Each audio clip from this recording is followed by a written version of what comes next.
Assalamualaikum warahmatullahi wabarakatuh, Sobat Syari dimanapun berada. Alhamdulillah kita kembali lagi di Share It. Dan Alhamdulillah guru kita Ustaz Taufik Al-Miftah udah bersama kita. Ustaz, Assalamualaikum. Waalaikumsalam Sehat, warahmatullahi Ustaz? wabarakatuh. Alhamdulillah sehat. Antum sehat Mukanya, ya? Alhamdulillah mukanya cerah banget nih, Ustaz. Alhamdulillah, Masya Allah. Habis cuci muka. Oh, habis umrah juga ya, Ustaz ya? Atau nggak salah, Ustaz? Belum. Oh, belum. Oh, Insya Allah Agustus nanti. Agustus, oke. Nah, Ustaz, kita ada satu hal yang FYP nih, Ustaz, yang sangat famous di sosial media. Bahas tentang jin dan setan, khususnya khodam. Nah, Ustaz nih, boleh Ustaz tonton dulu. Jadi kadang lagi rame nih, Ustaz, ceritanya. Jadi banyak orang merasa ada khodam tuh kayak penjaga ya. Kayak dijagain ada. Tapi mulai dari yang masuk akal sampai ayam geprek pun juga jagain, Ustaz, katanya, Ustaz. Nah, itu tuh awalnya dari film. Habis itu sekarang makin famous. Ya, jadi kita Nah, itu gimana tuh, Ustaz? bahas Mas khodam Khodam ya. Ya. Sorry. Khodam. Khodam itu secara bahasa artinya pelayan. Oh. Jadi pelayan atau pembantu. Nah, itu secara bahasa. Makanya pembantu rumah tangga itu ya disebutnya khodim. Oh, khodam. Oke. Ya, khodim. Oh. Tapi satu akar kata. Oh. Nah, tapi yang jadi masalah di sini adalah orang yang dia percaya dengan pelayan, pembantu atau penjaga selain Allah, akidahnya rusak. Oh. Ini jadi persoalan. Bahkan dalam satu hadis yang sahih, man ata arafan fasa'alahu an syai'in lam tuqbal lahu salatun arba'ina lailah. Siapa yang dia datang ke tukang ramal, baru datang tuh. Baru datang ya? Baru datang. Belum ngobrol nih? Belum ngobrol, baru datang ke tukang ramal. Nah, kemudian bertanya tentang sesuatu perkara, sholatnya nggak diterima selama 40 malam. 40 malam. Itu baru datang. Kalau dia tanya dan dia percaya, itu kufur. Ya, dia mendustakan, dia mengingkari apa yang dibawa oleh Rasul Muhammad SAW. Kalau nanya iseng gimana, Zat? Walaupun iseng. Nggak boleh, Zat? Ya, walaupun iseng. Karena berawal dari iseng. Semua tuh dari iseng. Kaumnya Nabi Lut yang ditenggelamkan, yang diangkat buminya lalu dibalik. Kaum pelangi, Zat? Nah, kaum pelangi. Sebenarnya bukan kaum pelangi. Terlalu indah kalau pelangi itu. Ada pelangi-pelangi alangkah indahnya. Itu merusak nama jeleknya dia. Sebenarnya orang-orang begitu ya kaum Nabi Lut disebutnya. Kaum-kaum yang ya kaum Sadum itu lebih pas. Itu kan awalnya iseng. Mereka tuh semuanya punya pasangan, punya istri di rumah. Tapi awalnya iseng. Wah, antum ganteng banget sih. Itu tuh iseng tuh. Jadi berawal keisengan itu menjadi sebuah kebiasaan. Jadi habit jadinya. Jadi habit. Makanya khodam tuh sama. Ya awalnya mungkin dia cek, ya iseng. Kalau pas isengnya bagus, jadi ketergantungan nggak itu? Oh iya benar. Seperti zodiak, persis zodiak tuh. Ada Aquarius, ada Libra, ada Gemini. Itu kan kalau bagus, kita suka. Benar. Wah, cocok betul ini rezeki saya, asmara saya, keuangan saya, pekerjaan. Tapi kalau jelek, kita nggak percaya itu. Yang bagus diambil, yang jelek enggak. Itu kan namanya nggak adil. Kalau zaman dulu tuh pasti buka koran HP atau koran apa tuh biasanya belakangnya ada tuh Set. Nah, horoskop hari ini. Ya, betul. Ini termasuk khodam. Jadi khodam itu satu hal yang lebih mendekatkan kita kepada kesyirikan, ya, kerusakan akidah. Karena banyak fenomena yang ada, dia lebih bergantung kepada khodamnya daripada bertawakal kepada Allah. Kalau beda kan di rukun iman tuh juga ngomong masalah makhluk halus juga, Sat, atau nggak salah ya? Itu beda berarti, Sat, ya? Khodam sama rukun iman tuh bukan bicara makhluk halus, hal yang gaib. Beriman kepada yang gaib. Jadi gini, gaib di sini memang masuk jin. Jin itu juga makhluk yang gaib. Kita katakan jin gaib, neraka gaib, hari kiamat gaib karena belum terjadi dan kita belum melihat. Nah, tapi masalahnya khodam yang sebenarnya itu kalau kita memang benar-benar mau punya khodam, harusnya secara bahasa dengan secara prakteknya itu sama. Secara bahasa artinya tadi apa? Melayani. Tapi yang terjadi khodam itu bukan melayani setulus hati, tapi melayani dan ingin dilayani. Itu khodam tuh. Jadi ada mahar, itu yang pertama. Kayak ijab kabul berarti. Ya, ada mahar. Kalau lu gue bantu kata jinnya, tapi lu harus penuhi syarat. Gue butuh ini, butuh ini, butuh ini. Kalau syaratnya dilanggar, jadi musibah itu, jadi bencana. Maka itu bukan khodam sebenarnya. Khodam itu kalau memang dia betul pembantu, melayani tanpa harus dilayani. Itu kan pembantu begitu, nggak ada pamrihnya. Tapi ini udah keluar dari konteks makna khodam tuh udah keluar. Jadi nggak sesuai. Nah, saatnya ada video lagi di Tangerang nih, saat boleh. Viral di media sosial sebuah video yang menunjukkan ritual keagamaan yang diduga menganut ajaran sesat. Ustadz pasti Video tersebut terjadi di Desa Cibugal, Kecamatan Cisoka, Kabupaten Tangerang. Dalam video tersebut memperlihatkan sekelompok orang yang sedang berada di depan makam. Nampak 3 buah makam itu berada di sebuah bangunan rumah. Kemudian di ruangan tersebut terlihat sekelompok orang. Simpelnya tuh ada kalau mau ibadah apa ritual itu harus dijilat sama anjing hitam, Zat. Nah, kita tahu di Islam tuh anjing itu apa namanya kan najis sebenarnya. Dan para ziarah tuh harus dijilat dulu untuk beribadah, untuk bisa ke tempat rumah itu. Dan apa namanya, itu boleh nggak sih sebenarnya? Nah, sahabat muslim dimanapun berada, memang orang-orang yang tidak suka dengan Islam ini, dia berusaha merusak akidah dari sisi manapun. Ya, seolah-olah ibadah, doa, zikir bareng, tapi dimasukkan sesuatu yang tidak ada tuntunan. Ya, sudah jelas dijilat seekor anjing itu najis. Air liur seekor anjing itu kalau kita terkena itu harus dicuci 7 kali, salah satunya dengan dicampur dengan tanah.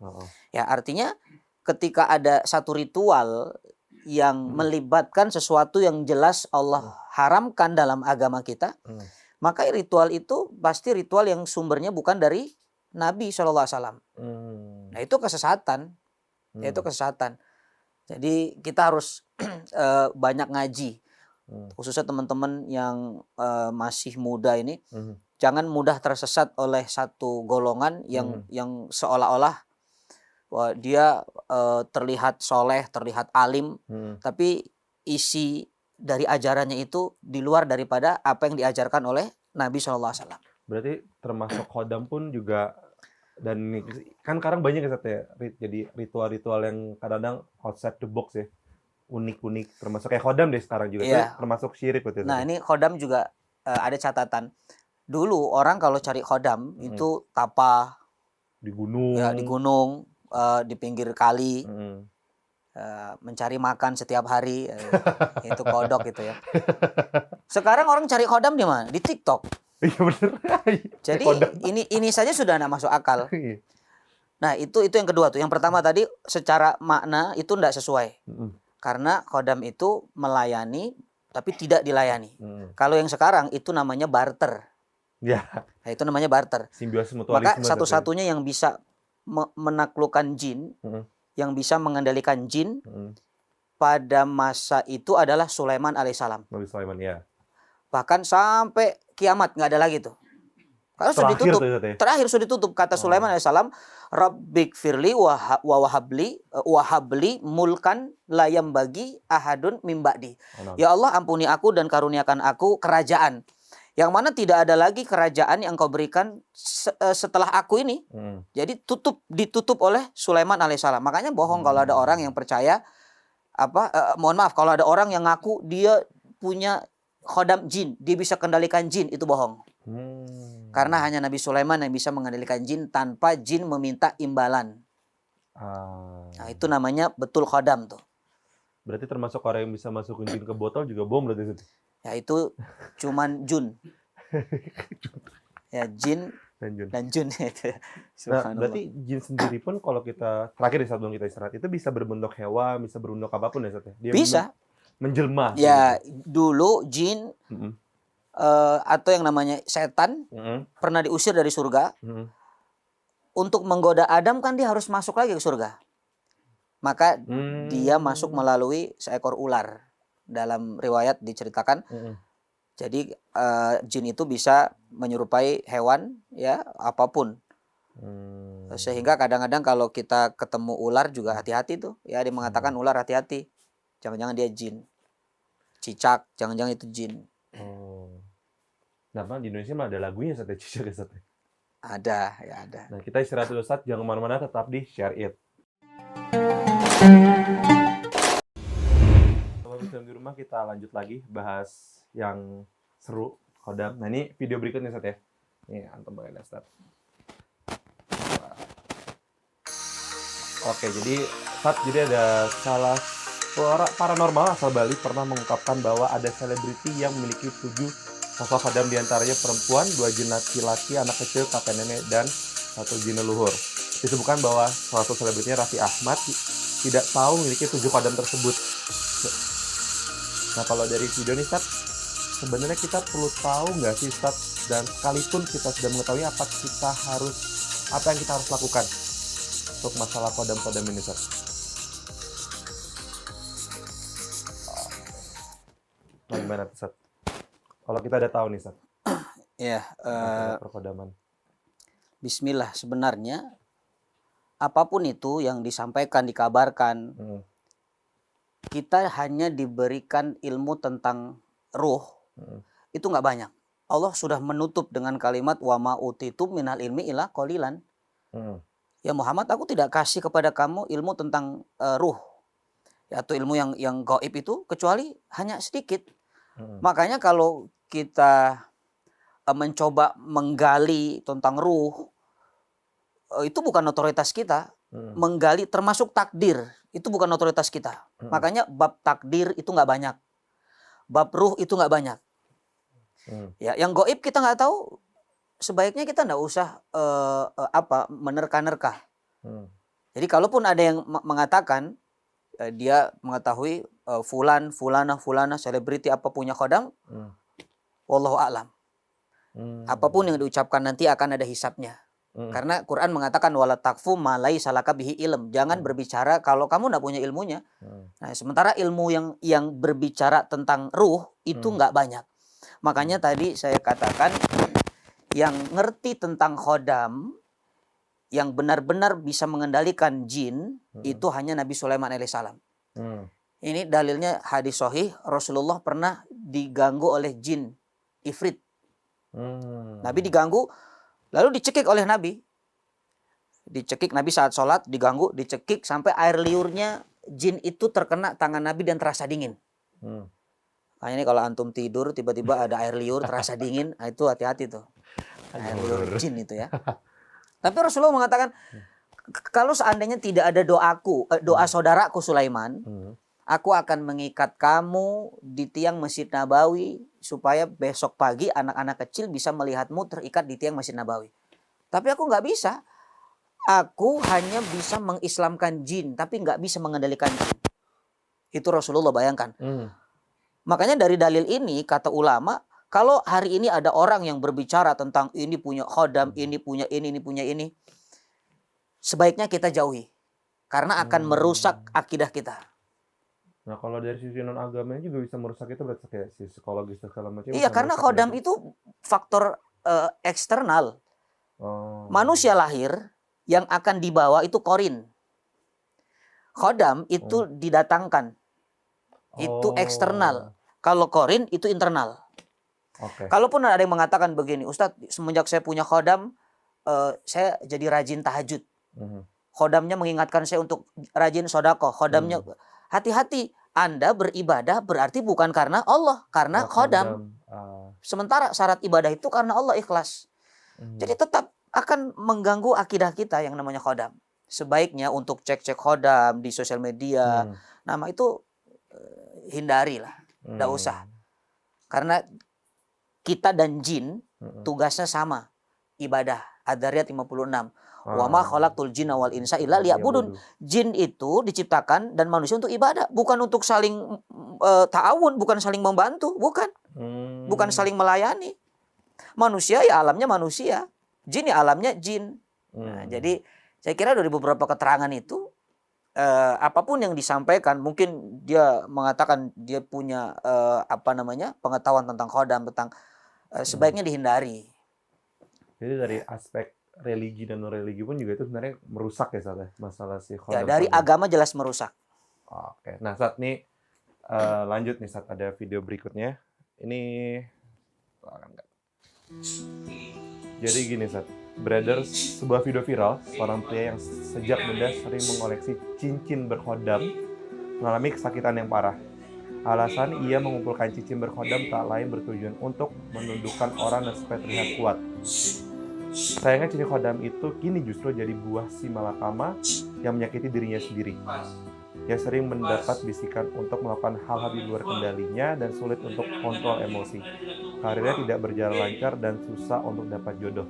Nah, pertanyaannya, Bunten, apakah ada cara untuk melepaskan diri dan sembuh dari gangguan jin khodam? Nah, bismillah.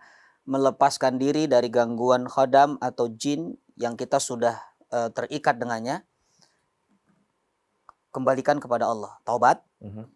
Lalu lepaskan semuanya. Kalau kita enggak ngerti, panggil pakarnya. Mungkin ada pakar ruqyah untuk bisa mengeluarkan. Ya, itu cara yang pertama. Jadi taubat kepada Allah, lalu panggil pakarnya dan buang semua yang berhubungan dengan khodam yang ada di rumah kita. Kalau cincin tadi sudah semuanya dibuang, dibakar, dimusnahkan, ya, supaya tidak tidak terus teringat ketika melihat nanti bisa kembali lagi. Ya, jadi itu caranya yang disampaikan oleh para ulama. Termasuk ruqyah diri juga, Sat? Iya, ruqyah. Ya, ruqyah karena dengan ruqyah itu nanti apa yang ada di dalam hatinya, dalam dirinya, itu bisa terlihat. Karena beberapa orang ya dia mungkin ada yang menanam di dalam tubuhnya. Nah, dan itu terjadi. Di beberapa kejadian sahabat saya mengeluarkan ada cincinnya, ada rambutnya, ya, dari tangan, sakit bertahun-tahun. Atau dikeluarkan ada, dan itu memang dari sejak muda dia punya itu. Ya itu yang disebut khodam. Cincin, paku dan segala macam. Iya, ada keluar dari tangannya keluar. Nah, itu harus segera diselesaikan sebelum kembali kepada Allah. Nah, Zat, kan salah satu dari Ustaz juga mention masalah ruqyah nih, Zat. Iya. Nah, bagaimana kita bisa tahu ruqyah yang benar sama enggak? Kan kadang orang bisa untuk selamat dari khodam-khodam ini, Zat. Bagaimana kita tahu ruqyah yang syar'i sama yang enggak?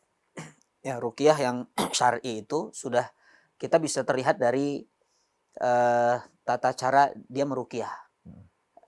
Pastinya yang pertama, mereka memisahkan antara laki-laki dan perempuan.